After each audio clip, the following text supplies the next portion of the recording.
Actually, speaking of that, Kendrick actually commented on the beef, right? And he basically iterated that Not Like Us represents the man he is, right? It represents the man he tries to be and represents his values and et cetera, et cetera. Let me actually read what he said, like what he said, because it's actually interesting what he says, and you could extrapolate some things on the beef. It was recent as well. Kendrick Lamar beef explained. No, where is it? Where is it? Finally opened about his diss track. Okay. Not like us is the energy of who I am, Lamar said. The type of man I represent. Okay. For you. All right. Let's kind of read what he said. The type of man I represent. This man has morals. He has values. He believes in something. He stands on something. He's not pandering. Okay. Whether Lamar likes it or not, the pandering man in question is awfully clear. Not like us is ripe with references. At one point, he calls Drake out directly. Okay, we know that. I don't know what changed, but Lamar's angry boy summer is over. The rapper went on to explain the kind of person he believes Not Like Us represents. He's a man who can recognize his mistakes and not be afraid to share the mistakes, and can dig down into fear-based ideologies or experiences to be able to express them without feeling like he's less of a man. If I'm thinking of Not Like Us, I'm thinking of me and whoever identifies with that. Um, Despite the venom-laced bars, Lamar doesn't harbor any resentment, especially not towards someone whose name rhymes with cake. Okay. I don't believe I'm an angry person, he said, but I do believe in love and war, and I believe they both need to exist. And my awareness of that allows me to react to things, but I identify with them as who I am. Just allowing them to exist and allowing them to flow through me, that's what I believe. Okay? At the very least, this shift in perspective means the market focus on more important things, specifically his Super Bowl performance. In February, he'll headline the halftime. Okay, we know that.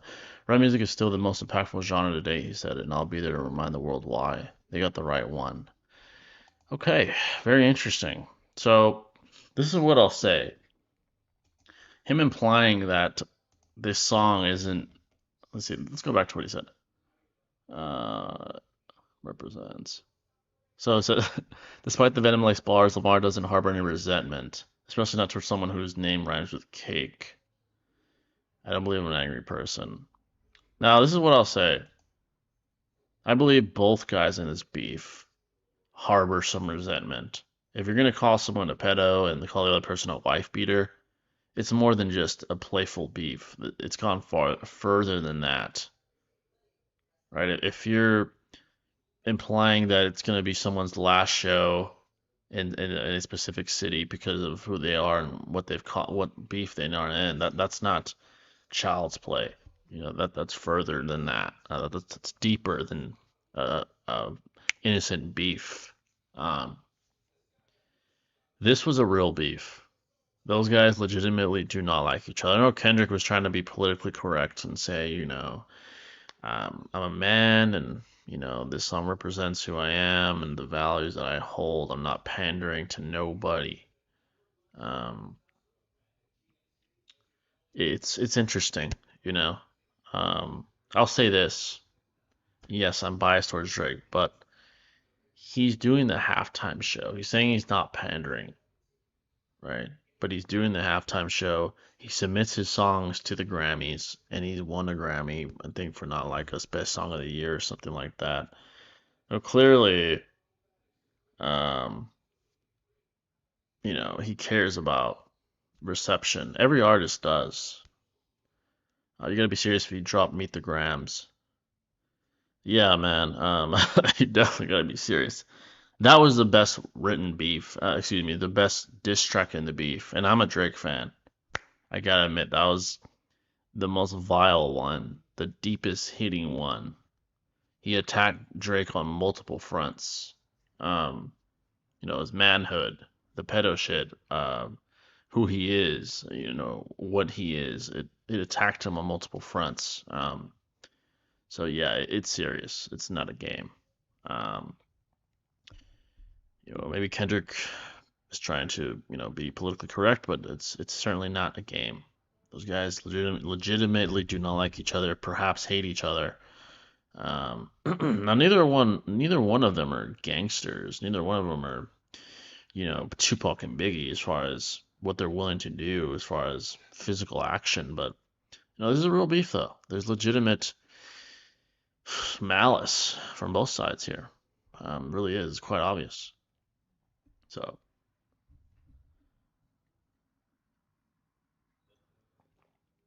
hip hop needed it though, I must say. Hey, I think we can all agree with that, regardless of who you like more, regardless of who you thought won.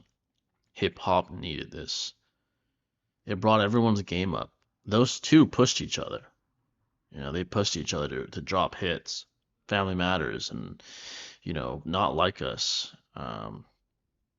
The whole concept of writing a letter to Drake's family makes it personal. Of course, yeah, absolutely does. Absolutely. That's very, very personal. Very personal. The Joker and Batman dynamic is one of the most famous and iconic in all of fiction. Arguably the most iconic. Arguably the most iconic at this point. But yeah, the beef is arguably the best beef of all time from a rap standpoint. To me, it's still Biggie and Pac because of the ramifications, because of the impact they had for years to come. The way it ended, unfortunately, which was a sad ending, of course. They both lost their lives. But Drake and Kendrick is high, man. It's high up there. They they released some heat.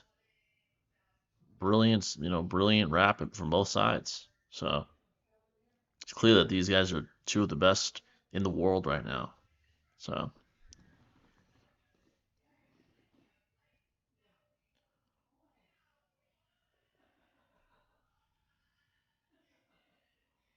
my headcanon with Ishiki is that if Kaguya had won the fourth Great Ninja War, Ishiki would have come with his Jigen vessel to kill Kaguya for her betrayal against him. Yeah, eventually they were, Momo and Kinchiki were coming to look for her. So yeah, eventually she would have ran into Otsutsuki. Biggie and Pac would probably love it though. Oh yeah, if they were around, they would love this. They would love this. Um, and it'd be interesting to see who they'd side with. I feel like Pac would probably be with Kendrick, Biggie maybe with Drake. I don't know. That's just my educated guess, but Pac is very poetic, and so is Kendrick. Biggie is more of like a lifestyle guy, and he loves the game. It's kind of like Drake.